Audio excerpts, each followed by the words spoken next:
naquele nome tão precioso, tão amado de nosso Senhor Jesus Cristo. Amém. Amém. Quero assentar. Mais uma vez eu quero falar em nome de toda a Primeira Igreja Batista. Eu sou o pastor Tarcísio e quero dizer que a nossa igreja alegra-se muito com mais um grupo de formandos e alegra-se muito em poder receber vocês aqui nessa noite. Sintam-se em casa, sintam-se bem-vindos em nosso meio. O curso de licenciatura em computação é de fato uma grande conquista para todos nós. Primeiro porque é um desafio cativarmos pessoas com as licenciaturas. Eu sou licenciado em História e sei dos desafios das licenciaturas. Em segundo lugar, porque o nosso país precisa, como todo o mundo, instrumentalizar estudantes para que saibam lidar melhor com os recursos do mundo da computação. Nós temos aqui um grupo de formandos que se propõe a isso, no exercício profissional, a capacitar pessoas para que lancem mão de todas as ferramentas que essa ação desses licenciados pode permitir se tornarem familiares para todos. Então, parabéns ao Sander, parabéns a todos, parabéns ao Vinícius e a Damaris, que são os familiares do Sander. Eu quero, nessa noite, falar sobre alegria, vida com alegria. Abram a Bíblia, por favor, em Provérbios, capítulo 15, versos 13 a 15. Provérbios, capítulo 15, versos 13 a 15. A Escritura Sagrada nos diz assim: o coração alegre aformoseia o rosto, mas com a tristeza do coração o espírito se abate. O coração sábio procura o conhecimento, mas a boca dos insensatos se apacenta de estultícia. Todos os dias do aflito são maus, mas a alegria do coração é banquete contínuo. Mantenham a Bíblia aberta desse texto tão precioso da palavra de Deus, porque meditaremos, estudaremos naquilo que tem a nos dizer o Senhor por meio da sua bendita palavra. O título do livro, Provérbios, foi tirado das primeiras palavras. Logo na apresentação do livro, no prólogo, no capítulo 1, versículo 1, é dito que esses são os provérbios de Salomão. E quem é Salomão? Um rei, filho de outro rei, o filho de Davi, rei de Israel. O versículo 2 diz que esses provérbios, essas sentenças de sabedoria, foram compartilhadas para que haja aprendizado, aprender a sabedoria e o ensino, para entender as palavras de inteligência, para obter o ensino do bom proceder, a justiça, o juízo e a equidade, para dar aos simples prudência e aos jovens conhecimento e bom siso. Então nós encontramos aqui nesse livro uma vasta coleção de breves sentenças de sabedoria, sabedorias em dose homeopática, ou em doses homeopáticas. Aquilo que Deus deu a Salomão por meio da sua inspiração, ele que foi o terceiro rei de Israel, Saul foi o primeiro, Davi o segundo, Salomão o terceiro, e no seu reinado, um tempo excelente, um tempo de prosperidade, de glória para Israel, ele aplicou os princípios desse livro no seu governo.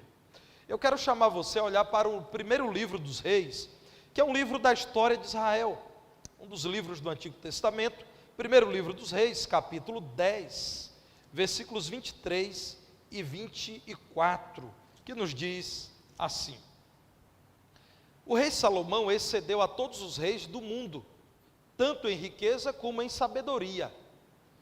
Todo mundo procurava ir ter com ele para ouvir a sabedoria que Deus lhe pusera no coração. Essa linda poesia do livro de Provérbios foi a instrução que o Senhor concedeu a Salomão, mas também concedeu ao seu povo. E o seu povo, quando desprezava essa sabedoria, costumava errar. Por falar em sabedoria, irmãos, eu preciso parar aqui e pedir desculpas às crianças, porque empolgado com o motivo do culto, eu esqueci de convidar as crianças para o momento delas. E é sábio, quando a gente vê uma criança com um balão laranja subindo, lembrar que tem criança aqui, irmãos. Então, crianças, me perdoem. Eu não costumo fazer isso, mas hoje eu fiz. A culpa é da turma de licenciatura em computação, que eu fiquei olhando para eles. E eu quero convidar as crianças que desejarem, os pais que desejarem enviar. A nossa irmã Nádia, professora, já está ali na entrada do templo esperando as crianças. Então as crianças serão bem-vindas no momento de aprendizado, de compartilhamento delas. É muito bom saber que a gente errou com a criança, porque a criança costuma ter um coração generoso, né? Então elas vão me perdoar por isso. Na minha época de criança na igreja, eu desconfio que se o pastor esquecesse, eu ficaria bravo com ele, mas eu também perdoaria o pastor, então essa é a minha esperança. Irmã Nádia, Deus te abençoe, junto com as nossas crianças. Daqui a pouco, quando chegarmos ao final aqui do nosso momento de culto, as crianças poderão retornar também para os seus pais, estarão aqui ao lado, nas salas do edifício de educação cristã da igreja. Vencida essa falha do pregador, voltemos ao texto da palavra de Deus. Como eu disse, sempre que no Antigo Testamento o povo do Senhor Israel desprezava a sabedoria do Senhor, costumava lidar com consequências trágicas para essa rejeição ao conselho de Deus. Nós somos uma igreja cristã, nós cremos que Deus existe e que Ele se importa conosco, e nós cremos que a palavra dEle é essa demonstração de que Ele se importa conosco. Entenda que a Bíblia diante dos seus olhos, aliás, um texto que é facilmente acessado por qualquer pessoa gratuitamente, que é o livro mais conhecido, mais citado, mais vendido, mais traduzido da história, é uma demonstração do cuidado de Deus para nós. É a sabedoria divina sendo compartilhada com o homem. Mas Provérbios, como eu disse, tem certas características muito particulares. É poesia, é literatura de sabedoria, são breves e valiosas sentenças, e contém alguns paralelismos. O que é isso? Nós encontramos o contraste entre o certo e o errado. Nós encontramos em alguns versículos de Provérbios o contraste entre o amor e o ódio, entre a alegria e a tristeza. Então eu capturei esses 3 versículos para falar sobre esse contraste que a Escritura apresenta entre a alegria e a tristeza. Se você for ao seu dicionário da língua portuguesa, você lembrará que é fácil traduzir a alegria que você sente. Você sabe quando está alegre. O nosso dicionário da língua portuguesa dirá o seguinte, que a alegria é um estado de viva satisfação.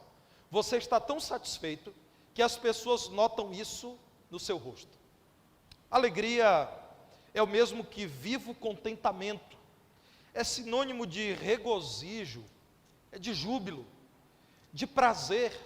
Alegria, segundo o próprio texto bíblico aqui, é o mesmo que entusiasmo. Eu quero nessa noite empolgante falar sobre alegria, porque eu sei que essas pessoas que aqui estão alegram-se com a conclusão de um curso superior. Meus caros, apenas 21% da população brasileira pôde concluir o ensino superior. Não significa que somente 21% querem fazer um curso superior. Por várias razões, 21% conseguiram. Muita gente deseja e não consegue. Como algumas pessoas poderiam, mas não desejaram, desprezaram. Então, que grande alegria saber que nós temos aqui um grupo que pôde vencer esse tremendo desafio. Um grupo que lidará com os desafios da educação em tempos difíceis como o nosso. Um tempo pós-pandêmico. Na verdade, a pandemia não acabou, mas nós olhamos para 2022 e sonhamos com a superação. olhamos para o sucesso da campanha de imunização em nosso país, e nós cristãos louvamos a Deus pelo acesso a muitas vacinas em nosso Brasil. Olhamos para o aprendizado de muitos cientistas com o estudo do vírus. Olhamos para muito do que aprendemos acerca de convivência. Essa igreja, por exemplo, meses atrás, utilizava alguns recursos que hoje sabemos não são tão eficazes, mas há outros, como a máscara, sabemos é eficaz. Então começamos a olhar para 2022 e sonhar que professores poderão ter um relacionamento mais próximo com os estudantes, porque nós sabemos, gente, no princípio da pandemia havia muita gente profetizando, nunca mais haverá ensino presencial. Como eu disse a vocês, eu sou professor de história, eu lecionei muitos anos na sala de aula, só deixei por conta do crescimento da igreja, eu já não podia mais assumir as funções da sala de aula. E eu sempre desconfiava, não é verdade isso. Nós não conseguiremos artificializar o ensino, coisificar as pessoas de tal modo que a gente não prefira mais estudantes e professores convivendo. Eu mesmo estou fazendo um curso de pós-graduação, se o Senhor permitir, vou concluir agora no final desse ano, e posso dizer a vocês, que sofrimento para mim, fazer todos os módulos integralmente por um aplicativo. Que sofrimento, eu gostaria de ter tempo com aqueles mestres, e eu pude ouvir gente tão boa, e eu gostaria de poder ouvi-los sem que houvesse a interferência do sinal deficiente de internet. Um professor estava dando aula de Belém do Pará, e naquele dia, fortes chuvas e ventos derrubaram a torre da operadora de celular e simplesmente ficamos sem o professor, doutor na área de conhecimento a qual estávamos expostos. Então, eu sempre desconfiei que isso não aconteceria, nós não eliminaríamos André, que é professor, o professor e o estudante, nós não eliminaríamos isso, e está cada vez mais claro. Os meus 2 filhos me dizem constantemente que eles desejam nunca mais ter que voltar a fazer aulas, olhando lá para os boxes, né, para as caixas, os boxes de cada coleguinha. Eu tenho um filho, irmãos, o meu filho mais novo, esse camarada então, ele nos ouve agora, ele tem muita dificuldade em ficar diante do computador. Então, quantas vezes eu entrava no local em que ele estava assistindo a aula e ele estava olhando para o computador embaixo, com o pé ele batia na bola, a bola ia na parede e voltava. Aliás, hoje ele, com o time dele, foi campeão de futsal lá da escola dele. Então, eu já desconfiava, mas os meus filhos me disseram isso muitas vezes e continuam dizendo.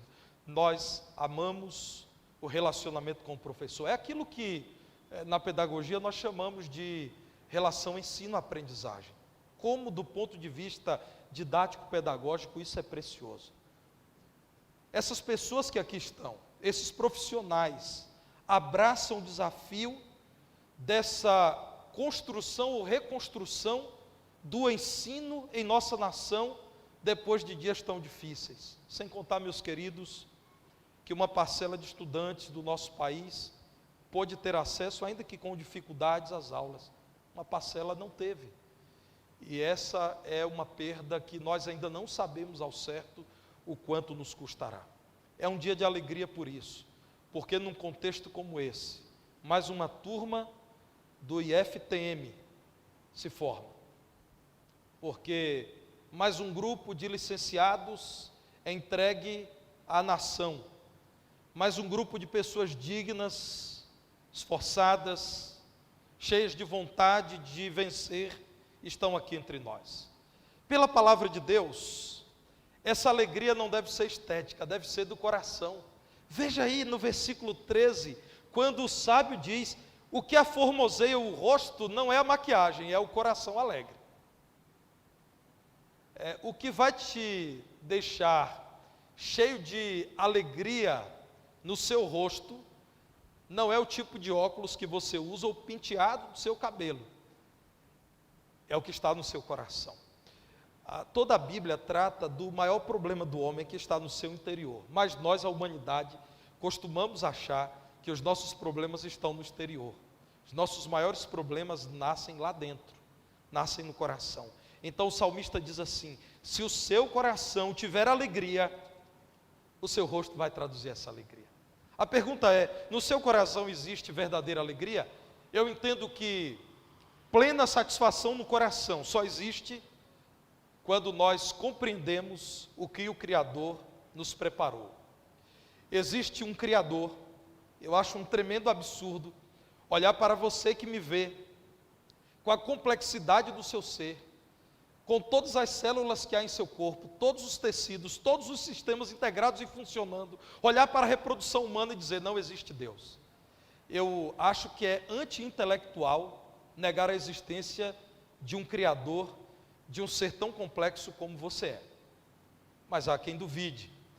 A palavra de Deus diz assim: existe alguém que te criou, cheio de sabedoria, e Ele sabe o que enche o seu coração de alegria.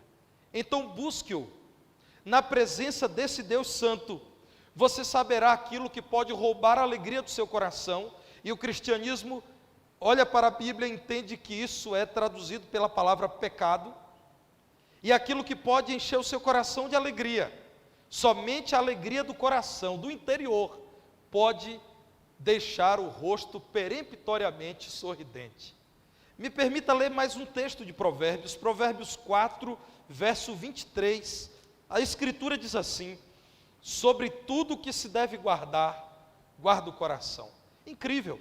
Nós hoje falamos disso o tempo todo. Nós dizemos às pessoas: conheçam o interior de vocês, analisem o que há aí dentro, quais sentimentos precisam ser lançados fora. Ódio você precisa tirar do seu coração, competitividade, inveja, expulse do seu coração. A Bíblia, antiga como é mais atual do que o jornal que vai sair amanhã, como diria Billy Graham. Diz que se existe algo que merece atenção em sua vida, é o seu coração.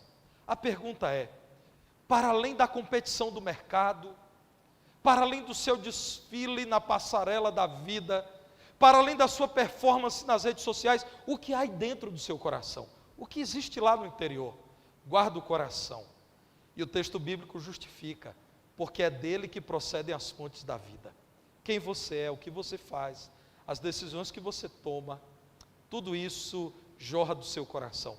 Seu coração está em paz? Está nas mãos de Deus? Está em paz diante de Deus? Eu quero lhe falar de um profeta, Jeremias, que não estava em paz quando escreveu Jeremias 4, verso 19. A notícia é que a Babilônia iria invadir Judá, iria arrasar Jerusalém. Muitos não acreditavam nisso, mas Jeremias dizia: vai acontecer. Veja então o que ele diz em Jeremias 4, 19. Ah, meu coração, eu me contorço em dores. Oh, as paredes do meu coração se agita, não posso calar-me, porque ouves, ó minha alma, o som da trombeta, o alarido de guerra. O que Jeremias diz, eu já estou ouvindo antes que eles cheguem aqui. Eu sei dos planos de Nabucodonosor, o rei da Babilônia. Eu sei que ele é mau. Eu sei que ele quer anexar o nosso povo ao reinado dele. Eu sei que eles vão matar pessoas e destruir Jerusalém. Eu já estou tendo pesadelos com isso, ouvindo a trombeta e o alarido de guerra. Meu coração, eu estou cheio de dores no meu interior. Ah, as paredes do meu coração, como o meu coração se agita. Para fora da casa de Jeremias, quem não acreditava que o pior viria sobre Judá, estava em festa, tranquilo, vivendo, como nós dizemos. Estava comendo e bebendo e não se importava com o que aconteceria. Guarde o seu coração. Você quer ter uma vida alegre? Que o seu coração esteja cheio da alegria que vem de Deus. Conta-se que um artista circense, um palhaço, que aliás é um profissional de grande valor. Eu não sei vocês, mas eu gosto demais de palhaços. Eu já ri muito com palhaços. Eu só lamento quando palhaços começam a trabalhar com piadinhas imorais, indecentes. Aí não dá para deixar as crianças ouvindo, e mesmo eu como adulto não quero ouvir. Mas os bons palhaços, como eu me divirto. E conta-se que numa cidade havia um palhaço. Esse palhaço de fato inundava a cidade de alegria, as pessoas riam muito dele. Ele era extraordinário. Não havia o mais mal-humorado, mais carrancudo dos sujeitos que não sorrisse muito com o palhaço. Certo médico recebeu um paciente, cabisbaixo, triste, abatido, muito para baixo, e o paciente então ouviu do médico o seguinte: sabe o circo que está aqui na cidade? O paciente, sei bem qual é. Você conhece o palhaço do circo? E ele disse: conheço demais, conheço muitíssimo bem aquele palhaço. Ele disse: pois é, vai no espetáculo do palhaço, eu duvido que você não vai sair feliz. Aquele homem abatido olhou para o médico e disse: aquele palhaço sou eu. Aquele palhaço sou eu. Eu consigo levar alegria para muitos, mas eu mesmo não tenho alegria. A alegria precisa encher o seu coração. Se você não estiver alegre pelo curso feito, alegre pelo lugar alcançado, alegre por quem você é, alegre por saber da bondade de Deus, daqui a alguns dias tudo vai parecer não ser tão alegre assim. Então o meu convite a você é: olhe para a Escritura e o conselho do sábio, que o seu coração esteja diante de Deus, na presença de Deus, sob a vontade de Deus, para que essa alegria salte para a sua vida, e aí sim, a fonte está curada, a fonte está resolvida, que é o coração, que jorre muita alegria sobre você e sobre aqueles que estão à sua volta. Na verdade, nem sempre a alegria é sinônimo de euforia. Há pessoas introspectas, silentes, que vivem na solitude, mas elas são alegres. Então, eu não estou falando de personalidade, eu não estou falando de comportamento, eu estou falando de valores que começam por satisfação na presença de Deus. O versículo 14 de Provérbios 15 diz: o coração alegre é o coração do sábio que procura conhecimento. Mas aquele que é triste, ele se torna um insensato e vive na ignorância. Então, uma pessoa satisfeita é uma pessoa que quer viver plenamente, que quer buscar bom conhecimento, que não se entrega à ignorância. No versículo 15, a alegria do coração é um banquete contínuo. É no gerúndio, não é? Vivo me alegrando. Estou me alegrando. Um coração cheio de alegria acaba contaminando a vida daquele que está com o coração alegre e a vida daqueles que estão à sua volta. E vocês, professores queridos, vocês precisam derramar alegria sobre aqueles com quem vocês estarão o tempo todo. Alguns dos estudantes chegam à sala de aula depois de um conflito em casa, ou sentindo-se mal porque não tem um desempenho escolar tão bom quanto de outras pessoas. E vocês são talvez a última porta para que eles entrem e encontrem alegria. Vocês podem influenciar muito bem, influenciar positivamente aqueles que estarão com vocês. Provérbios 17, versículo 22, ainda diz assim: o coração alegre é bom remédio. Você sabe que a nossa cidade tem tantas farmácias, mas tantas farmácias, que você pode comparar o preço de 5 ou 6 farmácias num quarteirão só.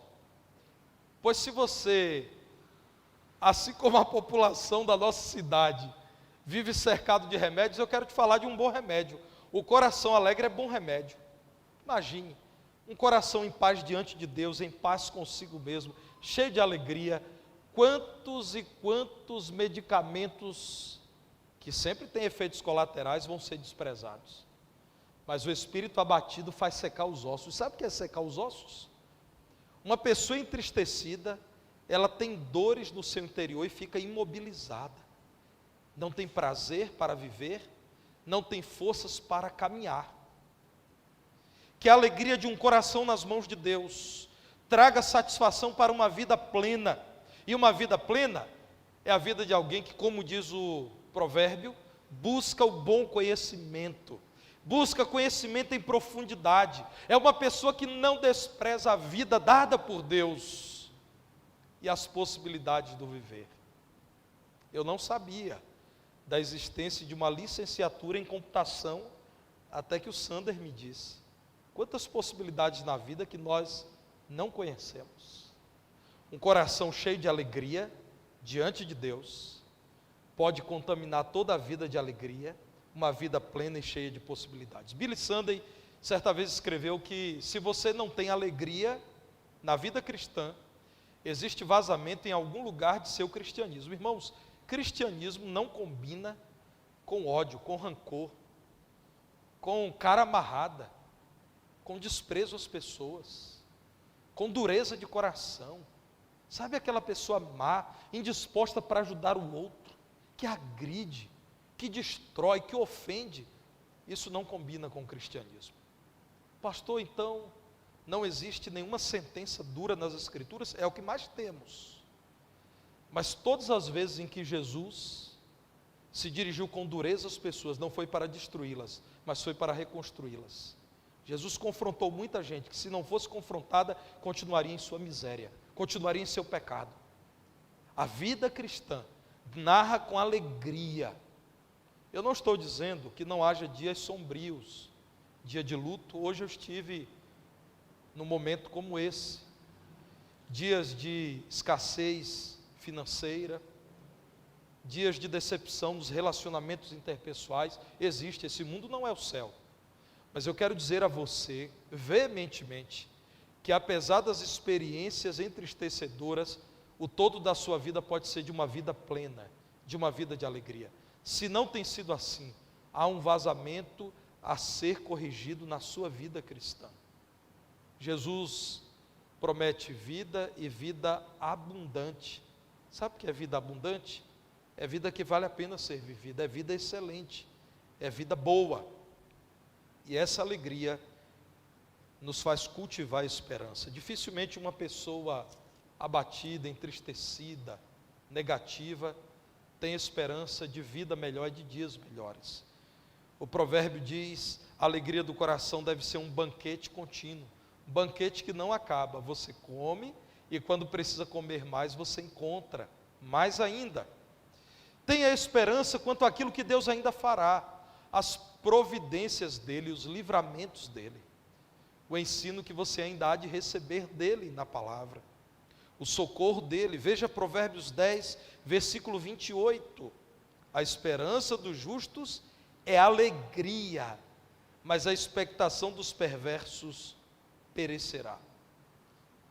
Eu fui professor da rede pública estadual da Bahia, eu fiz concurso, fui aprovado por quase 7 anos, lecionei até que pedi exoneração.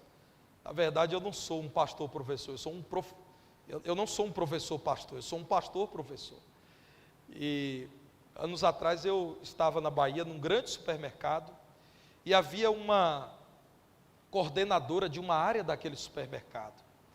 E eu estava ali, irmão João, escolhendo aquelas coisas boas, aquele kit de sobrevivência para um baiano que vive em Minas Gerais. Farinha, muita farinha de mandioca, cuscuz, carne do sol. E de repente uma moça, Cláudia, tocou assim e disse: professor. E olhei para ela, disse: quem é você? Uma moça enorme. Ela disse: eu fui sua aluna na 8ª série da Escola Estadual Menino Jesus de Praga. O nome da escola é esse. E eu disse: mas menina, eu nem lembro de você.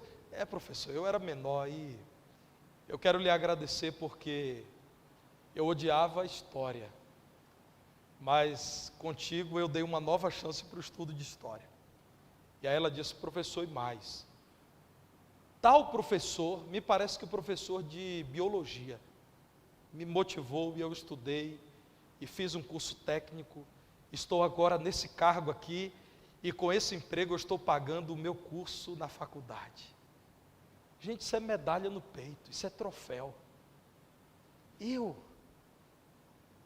pude, junto com outros professores, lançar algumas sementes de paixão pelo conhecimento no coração daquela menina. Veja o resultado, uma menina trabalhando, estudando, sonhando. E ela então lembrou de algo que eu já tinha esquecido. Ela disse: professor, nós fizemos uma vaquinha para alocar o filme, né? E o videocassete era da sua casa. Eu disse a ela: pois é, você não sabe, mas havia uma crise terrível na educação, Não havia dinheiro nem para se locar a fita para passar o filme. O filme foi As Bruxas de Salem. Nós estávamos falando sobre o final da Idade Média, a crise religiosa, que gerou inclusive a Reforma Protestante. E ela disse para mim: professor, como foi importante aquele filme? E eu disse: olha, eu poderia locar o filme, mas cada um de vocês trouxe 10 centavos, porque eu queria que vocês locassem o filme. Vocês locaram aquele filme. E ela lembrou disso, gente. Vocês não são capazes de saber a extensão da influência de uma palavra bem colocada, de uma atitude apaixonada na sala de aula, do crédito dado mais uma vez a um aluno, a um estudante. Eu não gosto muito da palavra aluno, porque a etimologia não é tão interessante. Vocês não são capazes, talvez sejam, mas talvez não, como eu não era capaz de saber, como uma atitude séria na sala de aula e a alocação de um filme numa periferia, numa escola estadual, poderia influenciar uma menina. E a recompensa veio. Que menina extraordinária, fazendo bem para a nossa nação, trabalhando, contribuindo para que sejamos um povo melhor. Então espere pelo futuro, por aquilo que virá. Espere pelos frutos do seu trabalho. Quem colhe é aquele que um dia plantou. Não dá para colher se você não plantou. Espere pela recompensa que você verá naquilo que acontecerá na vida de outras pessoas. Uma vida com alegria pode também ser vivida na dimensão profissional. O trabalho não deve ser tão somente sinônimo de batalha, guerra, luta, peleja. A palavra peleja é bem pesada, né? Porque o trabalho não pode ser sinônimo de realização, alegria, compromisso, lugar ocupado em sociedade, pertencimento a uma sociedade. Me entristece muito quando pessoas muito capazes pensam tão somente na aposentadoria. Talvez quando a aposentadoria chegar, você não tenha o vigor dos dias atuais. Então seja o melhor profissional que você puder ser. Nós devemos agradecer a Deus e servi-lo com alegria. Você sabia que o Salmo 100, versículo 2 diz isso? Servi ao Senhor com alegria e apresentai-vos diante dele com cântico. Até no serviço a Deus ele diz: sirvam com alegria, Salmo 102. Depois de ter dito no versículo 1, celebre com júbilo, com grande alegria ao Senhor. Sirvam ao Senhor com alegria e apresentem-se a Ele com júbilo. A minha oração é que nessa noite vocês tenham sido encorajados pela palavra de Deus, a terem grande alegria por saberem que Deus existe, se importa com vocês e pode dirigir muito bem a vida de vocês. Que essa grande alegria transborde e alcance quem está à volta, família, colegas, amigos, conhecidos, quem está aqui nessa noite, e que essa alegria cultive esperança em seu coração. Permita-se experimentar essa alegria que vem do Senhor. Parabéns aos formandos. Deus abençoe grandemente vocês. Contem com a nossa torcida, com as nossas orações. Vocês de fato são muito especiais para nós. Damaris cantará nesse momento. Ouça essa canção e seja edificado, seja encorajado ou encorajada com aquilo que você ouvirá.